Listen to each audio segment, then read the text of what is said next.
Hello, everyone. It's Brandy, and I have a special guest today with us. We're going to be talking with Catie McCauley. You're the VP, right? Make sure I get my I am Chief Operating Officer. Hey, chief everyone. chief operating officer over there at the YMCA, and she oversees all of them and making sure that everything is running smoothly. And Catie, tell us a little bit about you. We'll get some people popping on here. I'm starting to see some people flow in.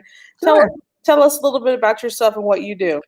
So I have been working for the YMCA for 24 years. It is a passion of mine. I love what we do. I love what we stand for. The Y is for youth development, healthy living, and social responsibility. We have 5 core values that I personally hold true and in my work every day. That's caring, honesty, respect, responsibility, and faith. And so just from a personal perspective, the Y is it just holds a dear spot in my heart. We are a family organization. That's another thing I love about what I do every day is get to serve the families in our community. We're a nonprofit 501c3, so we're here to serve our community in any way that we can. Awesome. And tell us a little bit about your family. You got a little crew, don't you? I do. Speaking of family, I do have a crew. I've got 3 5-year-olds. They'll be entering Aiken County Public Schools. Oh my goodness. And then I've got a 3-year-old, our little bonus baby. So Awesome. 4 kids, yep, 3 girls and 1 boy.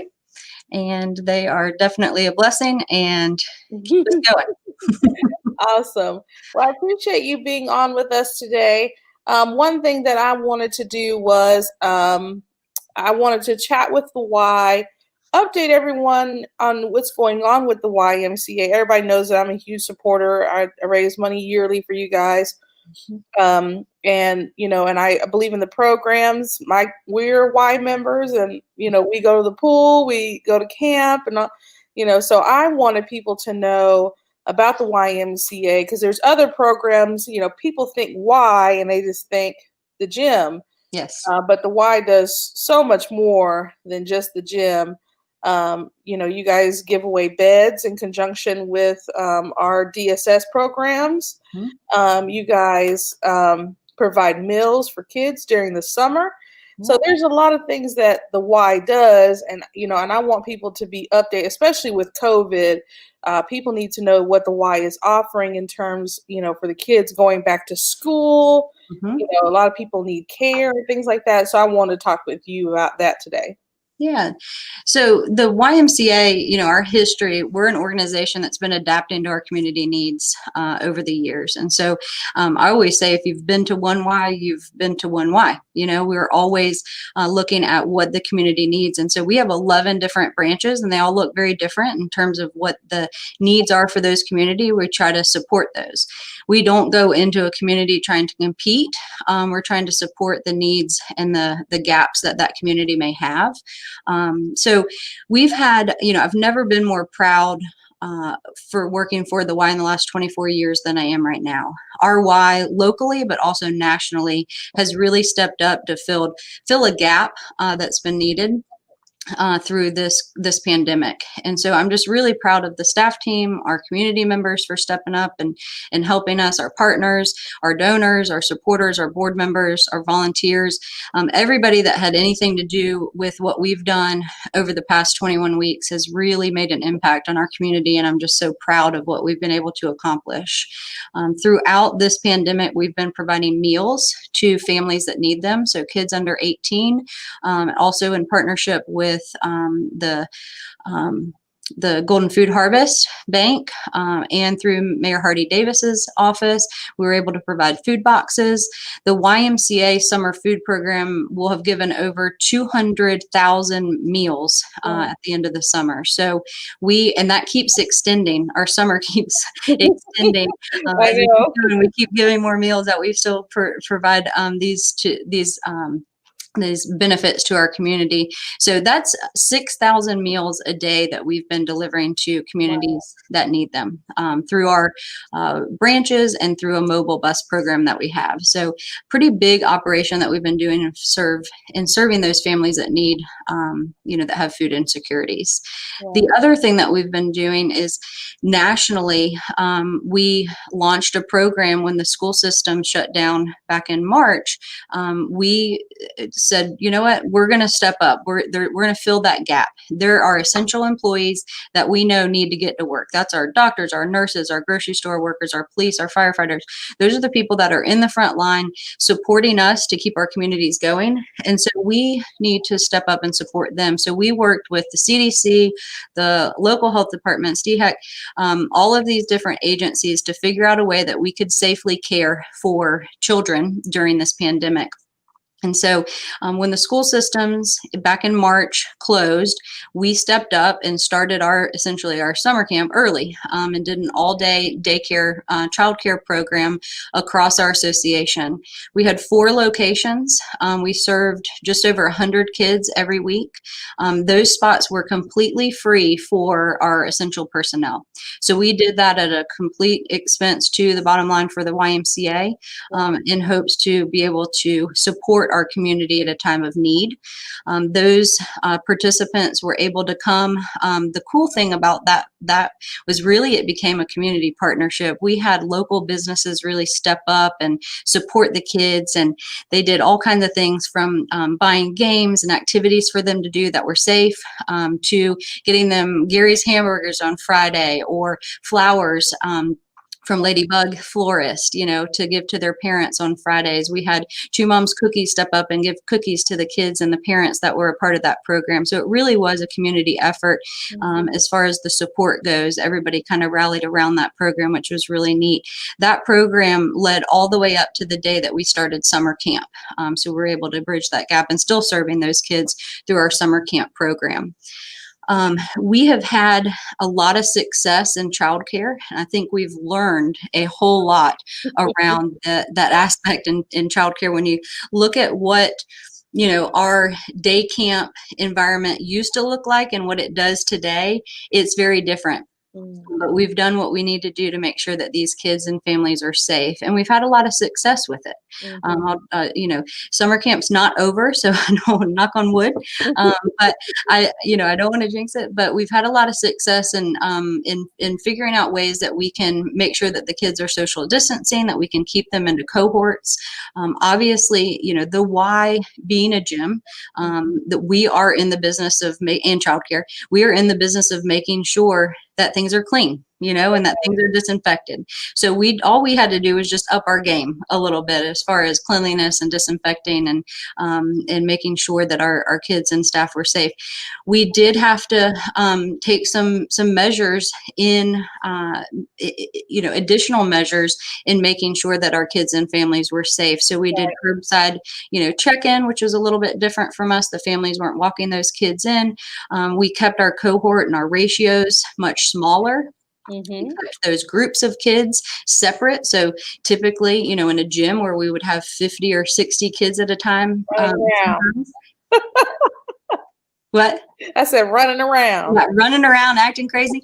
We had to limit that to like 10 kids, So we definitely ran things a little bit different. Most of the games that we were playing or that we used to play, some of the equipment that we used to use, we weren't able to use. So our staff had to get very creative in coming up with our social distancing game and our airplane arms and how we make sure that the kids ages 4 and 5 understand, staying separate from other kids and other cohorts and that kind of thing. But we've done that very safely. We've had 0 outbreaks across the association. We served over 40,000 kids nationally during that 2-month essential childcare program, and there were 40,000 kids and 0 outbreaks. Yeah. Since this summer, locally, we had 3,000 kids served in our essential child care program, and 3 times that in our day camp to date. The day camp is current. I know we're going to get into that a little bit, but day camp is still running in some of our districts that haven't started school back yet. So we're still running those 7 a.m. to 6 p.m. And like I said, we've adjusted the measures that we take. We have disinfectant foggers that we use on a pretty regular basis throughout our camps. Anytime a a cohort uses equipment or changes areas, that that area is disinfected, that equipment is disinfected. All of our staff across the association wear masks and are required to wear masks throughout the day. Obviously, the enhanced disinfecting and cleaning across the board, and then we make sure that we make it very easy, and we're very accommodating for the stay-at-home policy. So if a child is sick, or a staff member is sick or doesn't feel well, we make it very easy. We make sure that we refund, or if they need a credit for that week because they don't feel, we make it very easy for them to feel comfortable staying home, to make sure that we don't spread those germs. Right. We have a ton of forehead thermometers that we use across the association, and that happens throughout the day. And of course, that's on staff and children. So just making sure that our programs are very safe. This kind of trickles into what's going to happen and what has already started happening in some of our counties with the school districts going back to school, and the part that we can play. A lot of what we've learned over the summer, we will be able to use in our after school and remote learning campsites. Right. Awesome. And I know that my kid went to the camp this summer, and one of the great things that happened this summer was because of where the kids were located, they didn't have access to a pool. But a neighboring hotel allowed you guys to be able to use the pool so the kids can have access to swimming, which shows a very powerful dynamic that when we pull our community together, that we can provide things for our kids. And when we work as a team, that we're able to overcome some obstacles that we see during this, crazy pandemic time. So I was very pleased as a parent. Yep. I know a lot of parents were pleased as well. So I know that as we're going into the school year, tell me a little bit about the programming that is being offered. I know, everybody knows that the YMCA provides after-school programs, but there's some additional things that you guys are going to be offering to kind of help with people that are schools that have hybrid models and things like that. So tell us a little bit about that. So the best word to describe what we're doing this fall is probably flexible programming. It's probably the easiest way to put it. We're being very flexible because things are changing. The school districts are making, the best decisions that they can. And a lot of times they're making those at the last minute. And so we have plans A, B, and C and have for weeks in place. So for the districts that we know, we're running everything from our typical after school program. So those are the school districts that are going back traditional school 5 days a week, face-to-face. We'll be providing our after-school program, which is typically a 2 to 6 after-school environment. In Richmond County, most of those sites are in our schools. So they're in the cafeteria and gyms. So we are just putting our guidelines that we've learned or that we've put into place over the summer into that program to be able to house those kids after school.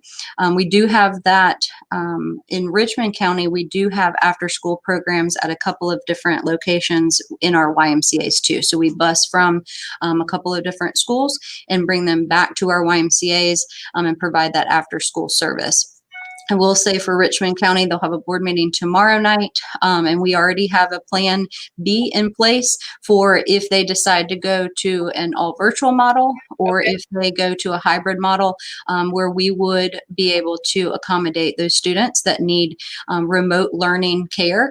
We're calling it a remote learning camp. So it's a 7 a.m. to 6 p.m. program. Depending on the district, I can't talk across the association because every district's been a little little bit different, but some districts are requiring kids to log in at certain times. Others are requiring it's more self-paced for their virtual learning days. So depending on the district, our kids will have that remote learning time built into their schedule and into that curriculum that we're doing for remote learning. But we'll be taking the kids as early as 7 a.m. And you can pick up as late as 6 p.m. They will get their virtual learning. They'll bring their own device, and we'll have time set aside for their virtual learning. But we'll also do the recreation part, the STEAM part where we do arts and, our typical summer camp games. We'll get them outside as much as we can as well, and make sure that they have that support while their parents are working. Right. So that's fantastic. So, one of the main things is, people can't leave their kids at home. They got to have some type of care, but they still got to go back to work. So this provides an opportunity that if you're not quite comfortable with your kids going back to school in person, they can come to the Y and have that care, but also make sure that they're doing their learning at the same time and having staff there to help facilitate that and make sure. Yeah. And then too, it might be a good option for those people that don't have good internet access at home, but still need that care as well. This would be a good option for you so that you'll have a built-in networking or network, but then you also have care as well. So it's a good opportunity. A lot of people have asked the question. I just want to make sure that, we explain. A lot of people have asked, why could, the Y take care of the kids if it's not safe enough to go back to school? And there's a big difference between a school district going back face to face versus the Y caring for a certain population of kids. So, if a school district has 3,000 kids trying to all bus in first off to a school, and then get through the cafeteria line and, cafeteria style, that we run our program much different than school has to, of course. So ours would be lower ratios, smaller cohorts that would be separated from each other. We would do our typical SAC meal. So we wouldn't do the communal lunches where we bring everybody together to do that. So we've been able to make some adjustments that fortunately school districts aren't able to do. Right. This is a safe option for parents to be able to, bring their kids. If they need to go to work, this would be a safe place for their kids to get their schoolwork done and be able to provide quality care. Right. And it's an alternative. No one is saying that, it's a bad idea to put your kid in school or you got to go here or go there. It's just an option. Yep. And having options and weighing what your options are, especially in light of the pandemic, that's important as a parent to be able to say, okay, well, I don't feel comfortable, but I do feel comfortable with this. And then you also have parents that can give testimony to how their kids were at camp and if they got sick or, that kind of thing. So I think it's important for parents to be able to have some options. Tell me a little bit about, there is, I think it's at the Thompson branch. You guys are having a school buddies. I can't remember what it was called. Bus buddies. Yes. Bus buddies. Tell us a little bit. There's a couple of things happening in McDuffie County and actually North Jefferson. So I'll start with North Jefferson because they've already started. North Jefferson is in partnership with the school district. We're providing virtual learning for those kids a lot of them that we've been supporting throughout the summer and some new ones. So the virtual learning program there, the district actually even donated desks. So we've converted one of our rooms at the North Jefferson Y into a virtual learning classroom, and these kids are being able to, engage with our staff members, but in smaller cohorts, smaller ratios, and also providing that virtual learning aspect as well. Thompson, they actually will start our virtual learning there on Wednesday. At the point when Thompson, McDuffie County goes back to face-to-face in person, we have a bus buddies program that actually picks up the kids from the schools and brings them back to the YMCA where they're able to participate in gymnastics and karate and and fun stuff at the Y. So that's our Bus Buddy program. Most of our branches do some sort of after school program where we bring the kids in to our after school. Of course, that's contingent upon the school district. So Right. Thompson did decide to go virtual, and that starts this week. And so we've changed our schedule from picking the kids up from after school. So we'll be actually providing care for them in our YMCA. And we also have a church that we're partnering with as well, where we'll be able to take, if we get to the point where we need some more spots, we'll be able to overflow to that church. Okay. Tell me a little bit. I know we said a lot about Richmond County. What is the Y prepared to do in Aiken County? So Aiken County has a hybrid model. And so for the hybrid model, the Y is stepping up and we'll be taking care of kids. We have a remote learning program that'll be 3 days a week. And we also are providing after school care for the 2 days that the kids are in school. So if somebody needs 5 days a week, we are providing that care. So that's just like my kids that'll be going, they are in the red cohort at Aiken County. They'll be going Wednesday and Thursday. So the Y would provide childcare for them on the days that they were not in school all day, 7 a.m. to 6 p.m. So they'd go Monday, Tuesday, and Friday to the Y. And then they would go to school face-to-face on Wednesday, Thursday. But then after school at 2 to 6, the Y is available for after school program. And that is limited to the several Aiken County schools where we pick up. So there's 6 locations where we pick up for after school. Anyone is able to sign up for those 3 days of virtual learning camp though. Okay, fantastic. And let's talk a little bit about cost. I know that's usually the big one that parents, they want to know how much this is going to cost them. And also if scholarships or financial aid is available. Yes. So for anything that the YMCA does, that's one of the things that we always offer is financial assistance. Scholarships are available.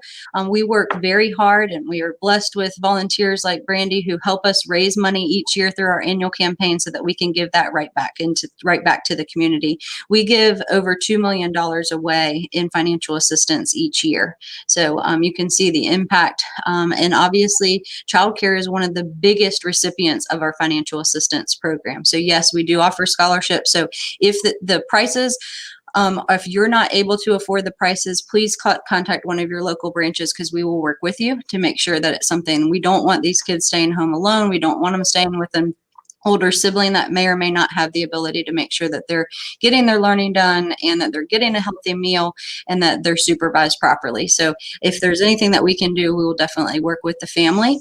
The prices are all over the board because the different aspects of the different counties and offerings. But I will say it comes down to about $2.50 per hour, depending on the program. So for example, in Aiken County, the 3-day program is $74 for a 3-day, very comparable to our camp prices for 5-day. So for a 3-day program, it's $74 for members and $90 for non-members. That's the full rate pay. So that's for full paying families. And obviously there's scholarships that you can receive on that. For 2 days of after school, for Aiken County, those 2 days that folks would need after school, it's only $18 for the after school program for members and $22 for non-members. Okay. So look at us, we're about almost $150 a week, somewhere around there. Well, for it would be 92 and 112 if you needed the 5 days of childcare in Aiken County. Okay. All right, fantastic. The after school program, our typical after school program, which is 5 days a week, 2 p.m. to 6 p.m. is $45 for members and $50 for non-members per week. Okay. And then what are the age groups that we're looking at here for those programs? So for most of our programs that are child care programs where we're taking care of the children during the day or during the afternoon, those programs are going to be for elementary school age kids. So typically it's a 4K to 5th grade, in some cases kindergarten to 5th grade, and usually about 5 years old to 12 are those programs. We do have a Columbia County program that we're piloting right now at the Marshall Family Y in Evans, and Okay. it is a middle school program. So right now, their middle schoolers are in middle school and high school are going to school a couple days a week, and on the days that they would like to do virtual learning, they can come to the Y and do virtual learning at the Y. So we're piloting that program for middle school teenage kids at the Marshall Y. Okay, awesome. All right, and I dropped the link down in their comments for you guys, so that you can go to the website and see what all is being offered. They have all of that listed there for you guys that you can take a look at. And then, Catie, one more thing that I want to talk about. A lot of people are unsure of going to the gym right now, what that means. Is it safe? Tell us a little bit about the normal programming, I guess you should. Yeah, so I think gyms are kind of getting a bad rap, but I will say I cannot tell you how many emails and Facebook messages I have gotten and our staff have gotten about the measures that we're taking to make sure that our members and staff are safe. So if you walk into one of our YMCA's right now, you've never seen it, you can almost smell the disinfectant and how clean it is. We have put measures in place from the parking lot all the way into the locker rooms about what we're doing to make sure that our members are safe. And we have in our cardio, every other treadmill is available. So we're practicing social distancing. On our fitness floor, we have staff identified to make sure that folks are apart from each other. We have limited number of people that are allowed in each area within our YMCA's, a limited number of folks that are allowed in Group X classes. Those are only available by reservation right now. Okay. But we do have, obviously, we have foggers at each one of our locations. So we do that on a regular basis throughout the day. The foggers and the type of solution that we use can be used around our members. And so anytime, throughout the day, we're constantly fogging those areas, making sure that we're disinfecting. We have heightened staff and cleaning measures that are put into place. All of our members, guests, staff, anybody that comes into our facilities also have to have their temperature taken. Okay. So we are taking temperatures, continuing that as one of the measures to make sure that we keep everybody safe. Okay, awesome. Becky Lennox had a question for you. She says, does the inclusion of the other programs affect the Play and Learn program? No, so our Play and Learn program is our branch child watch. So while a member is working out, they're able to leave their children there on the property in our Play and Learn centers while they're working out. And so the Play and Learn program is one of the programs that we are having to do a reservation just because we can only offer a certain amount of space or kids in the space. But that does not affect any of the programming that we're doing for after school or for our virtual learning. Okay. And just so we're clear, the child watch portion is back open for people that feel comfortable venturing back into the gym. It is limited. Child watch, which we call Play and Learn, is limited hours and it's by reservation only. Let's see. Becky had another question. If we're not allowed to use the facilitators due to the military service rules, can we still use the Play and Learn child watch program to work out, like at the Steiner branch, where there's a track across the street? Can we work out there while the child is in branch care? So as long as you are on what we consider our property or our campus, that should be fine. I would contact the branch exec, and for Steiner, it would be La Scotia, just to make sure that we have your cell phone number and contact information when you're leaving that child in our care. But that track is right across the parking lot. That shouldn't be a problem. And I know the military orders have restricted some folks from being able to come into the center and work out. But if you're doing an outside exercise, I don't see that being a problem for us to care for that child. Okay, wonderful. Well, Catie, I appreciate you hopping on and answering questions and letting people know what's going on. As a board member, I hear the kind of the behind the scenes stuff that's going on, but I wanted people to know that, that their YMCA is still here, that you guys are still providing services for the community.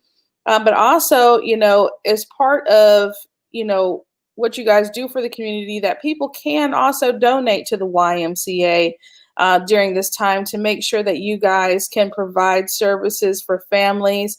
And you could probably talk a little bit about that on, how COVID has impacted the YMCA. As let us know how you feel about that. Yeah, so nationally and then obviously here locally, there is a financial impact. I think a lot of businesses are seeing right now, just from, the financial standpoint, the Y more than ever needs our community to rally around and stand and be here for us and help us. Donations obviously go right back into the community where we serve. So if you're donating to a YMCA, for example, the North Augusta YMCA or the Thompson YMCA, those donations, that money, those dollars stay right in that community where you're donating them, and they go right back at 100%. So one of the things I've always loved about, in campaigning for the Y and talking about our story is that more than 100% of the donations that we receive go right back into our community. And people always look at me like, you're crazy. But I know when I donate to a March of Dimes, which I hold dear to my heart, and I always donate every year to them, I know a portion of that donation goes to pay for the envelope that they send to me, to the staff person that signed it, and probably for some administrative cost. And as far as the Y goes, we give out $2 million in scholarship. This past year, we've raised $1.5 million in donations. So there is a gap there, and that gap comes from the success of our programs and our memberships. But right now, more than ever, that gap is widening. There are people that need more scholarships. There's people that you didn't expect to pay for childcare this fall that really need it. And these kids are at risk to stay, in places that may not be the best environment for them for the fall. And so more than ever, we need our community to step up and help us through donations. Those, we make it very easy to donate. You can go to our website, donate online. If you have a specific branch that you want to support or a specific county or area, those dollars will stay in that specific county, in that specific area. Right. And also another way that people don't think about is, a lot of people started canceling their memberships, when COVID hit. But, one thing that you can do is restart your membership. And that money is technically a donation, even though you're donating for a service. But if you restart your membership and you say, you know what, I'm going to keep hanging on with the Y through COVID, that allows you guys to keep doing the things that you guys are doing. And so I encourage anybody that if you were a Y member and you stepped away due to COVID, I highly encourage you to come back so that money can continue to flow into the Y so they can provide services for the community. It's true. Thank you for that. That's very true. No problem. All right, Catie. Well, I appreciate you for hopping on, and I'll be sure to disseminate this information to everyone. And please let us know if you have any changes. Yes, we will keep our website up to date with all of the changes in the different counties. And, as schools closures come about or schools going back in session, we'll make sure that we keep our website up to date. But thank you for everything that you do, Brandy. We really appreciate the support, and I look forward to being able to serve our community. All right. Thank you, Catie. Thanks, Brandy. Bye-bye. Bye.